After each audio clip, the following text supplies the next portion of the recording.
l'AI, il s'adapte au niveau de chaque personne ou chaque élève. Quand l'élève propose des exercices, il peut aider à faire il aide à faire des réponses à ces exercices. Aussi, il gagne de temps. Il est disponible partout ou tout le temps, 24 sur 24 ou 7 jours sur 7 jours. Aussi, il peut parler la langue d'élève, arabe, darija, français. Il peut être gratuit et parfois coûteuse.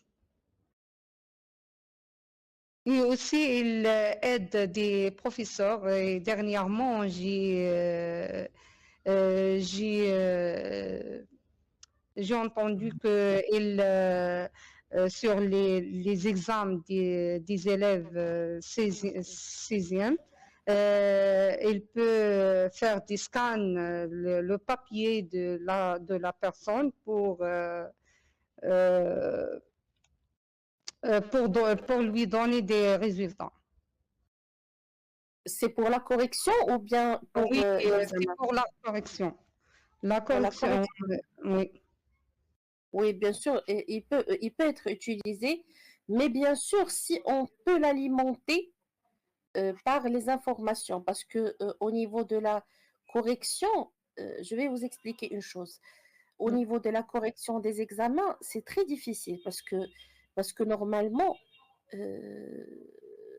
si on parle d'une spécialité où il peut y avoir plusieurs réponses correctes, d'accord?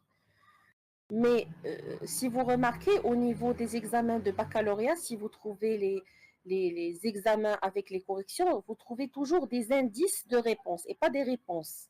Oui. Si ces indices ils sont disponibles au niveau de la réponse de l'étudiant, c'est bon, c'est correct. Si ces indices ne sont pas disponibles, donc c'est faux. Donc, pour pouvoir utiliser l'intelligence artificielle, bien sûr, dans la correction, il faut lui donner le contenu des indices avant de l'utiliser. Voilà. Parce que sinon, il y a des milliers de réponses pour une seule question. Ils peuvent être tous corrects, mais au niveau du baccalauréat, parce qu'on enseigne un contenu précis. Donc, il faut que les réponses soient adaptées à ce contenu. Est-ce qu'on est d'accord? Oui, c'est ça, on dit التخوف ديالي من هذا الشيء انهم يديروها. Donc, mais bien Parce sûr, ça parce va que donner des il y résultats a des bons. il y a des personnes qui fait la réponse juste à s'adaptation avec le prof. Mais Voilà. l'AI, il fait une formalisation de cette réponse avec d'autres Voilà. manières. Voilà. Donc, parce qu'une seule question, elle peut admettre plus que 6 réponses. C'est-à-dire les réponses. Elle peut admettre les réponses avec, avec une écriture différente, un style d'écriture différent. Mais bien sûr, par rapport au baccalauréat, on les forme pour des réponses précises, pour des contenus précis. Si l'étudiant, il ne répond pas avec ce, ils vont dire que voilà, il a quelque chose qui cloche. Très élevé. Mais par contre, l'intelligence artificielle, ça analyse avec des niveaux un petit peu supérieurs à l'esprit étudiant en bac.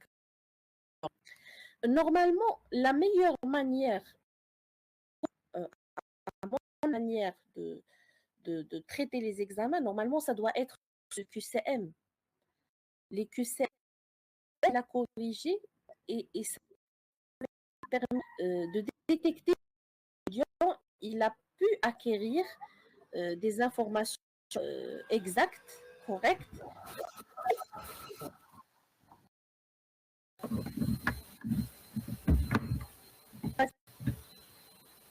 de la correction, de la triche,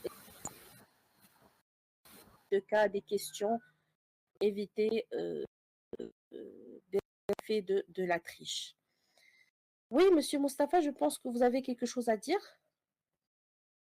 Oui, madame, donc vous avez parlé des plateformes et leurs avantages, Oui, donc je suis d'accord, mais il y a toujours des inconvénients, notamment du côté des participants en termes de timidité, la disponibilité pendant toute la séance, surtout les plateformes qui n'ont pas d'interaction vidéo, c'est-à-dire directe, la concentration des participants, les émotions, même leur compréhension. En revanche,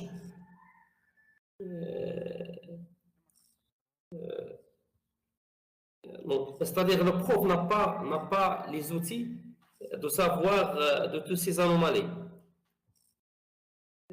Par contre, il peut savoir ces anomalies via une séance présentielle. Donc, il peut détecter facilement ces anomalies et les corriger. donc vous parlez un petit peu des anomalies par rapport à l'apprentissage, c'est ça? J'ai fait une comparaison entre les plateformes, c'est-à-dire l'apprentissage via les plateformes et les séances présentielles. Présentiel, oui. Oui, je suis Donc, d'accord avec les avantages des plateformes, mais il y mais a des anomalies. des anomalies, oui. Les anomalies, c'est surtout par rapport à l'expression orale et directe. C'est par rapport à comment faire face, bien sûr, à un auditoire. Comment, même pour le prof, il y a un certain nombre de limites. Parce que on suppose que vous étiez en face et moi, je suis en train de partager avec vous un cours. Donc déjà, à travers vos expressions de visage, je peux comprendre si vous n'avez pas compris un certain élément. Donc, je peux Oui, le dire facilement, je peux le détecter facilement. Aussi, ça sera mieux en termes de perfection, de perfectionnement de tout ce qui est attitude, tout ce qui est gestuel, tout ce qui est langage non verbal, parce que ça reste absent au niveau, bien sûr, de l'interaction à distance. Mais bien sûr, on dit aussi que toutes les interactions, tous les sentiments, euh, du geste, du visuel, ça passe aussi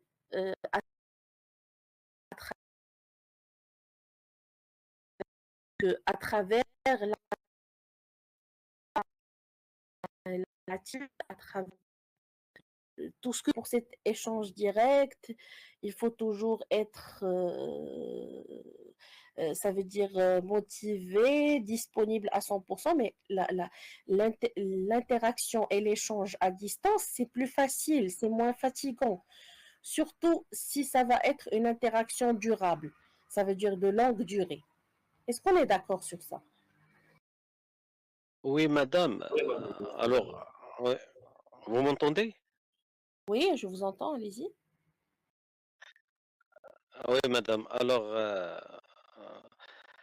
on ne peut pas confonder entre l'intelligence artificielle et un être humain. C'est-à-dire pas une réaction comme l'être humain, comme vous avez dit. Oui, Alors, elle reste le risque d'utilisation de l'intelligence artificielle. Si on utilise l'intelligence artificielle, on peut arriver à un résultat. Mais avec des questions, avec l'analyse de questions que j'ai à cette intelligence. On n'attend pas qu'un robot qu'il va ressentir notre sentiment et nous répond avec notre sentiment. C'est Voilà, juste comment voilà. on peut lui donner une question précise pour arriver à une réponse précise. C'est ça la différence entre l'intelligence Bien sûr, artificielle et... parce que quand vous interagissez avec l'intelligence artificielle, donc vous faites abstraction des sentiments, c'est normal. Donc il va Ouais, vous donner une réponse qui est logique, basée sur la logique et basée sur les données dont il dispose. ouais, D'accord? exactement, Donc oui, c'est ça. voilà. Donc ça va pas prendre en aucun cas en considération les sentiments ou bien même la culture, même il y a plusieurs éléments qui peuvent être intégrés dans une réponse, dans une prise de décision, etc. Donc ça va pas intégrer plusieurs valeurs, la culture, les sentiments, donc plusieurs choses qui sont indispensables, dont on ne peut pas s'en passer, bien sûr. Oui. Alors, Vous c'est pouvez ça. bien sûr. Ce Oui, qu'on peut dire, la limite, c'est c'est à nous. Parce que c'est nous qu'on veut utiliser l'intelligence artificielle. Alors, la limite reste chez nous. Parce que si bien intelligence, cette plateforme ou bien cet outil, alors on ne peut pas arriver à ce qu'on veut. bien sûr, voilà. Donc la limite, elle reste par rapport À l'utilisation, oui. à... Donc c'est vrai que l'intelligence artificielle est très favorable pour le développement, pour le futur, pour la technologie, pour plusieurs choses. Mais bien sûr, ça reste un petit peu ayant un certain nombre de limites ou bien d'inconvénients qui peuvent fortement impacter, bien sûr, son utilisation. On a parlé, bien sûr, des limites.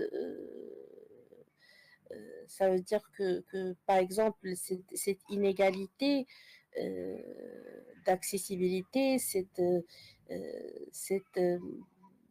ce manquement en prise de considération des sentiments, de la culture, de plusieurs éléments. On peut aussi parler du coût élevé par rapport à l'utilisation artificielle et remplacer le contact direct avec des êtres humains. Donc l'être humain, c'est les conseils, c'est la motivation, c'est la prise en considération de l'état psychologique, c'est beaucoup de choses qui ne peuvent pas être remplacées par l'intelligence artificielle. Donc voilà, donc c'est vrai que même si on arrive à un accès équitable à tous les moyens pour tout le pays, pour toutes les régions. Donc on ne pourra jamais s'en passer de l'être humain, d'un encadrant humain, ça veut dire bien sûr au niveau de l'enseignement. Donc ça reste indispensable, bien sûr, d'interagir avec des personnes. Donc l'apprentissage, ça nécessite bien sûr une interaction humaine. Il peut être, oui, soutenu avec l'intelligence artificielle, mais l'interaction humaine reste la base. Bien sûr, ça, c'est à mon avis personnel.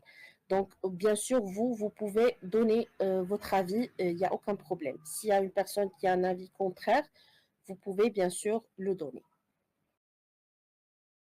De votre assiduité, de vos sacrifices, bien sûr, pour améliorer votre niveau de langue. On se voit, Inch'Allah, la séance de demain. On va bien sûr reprendre et je vous souhaite une excellente fin de soirée.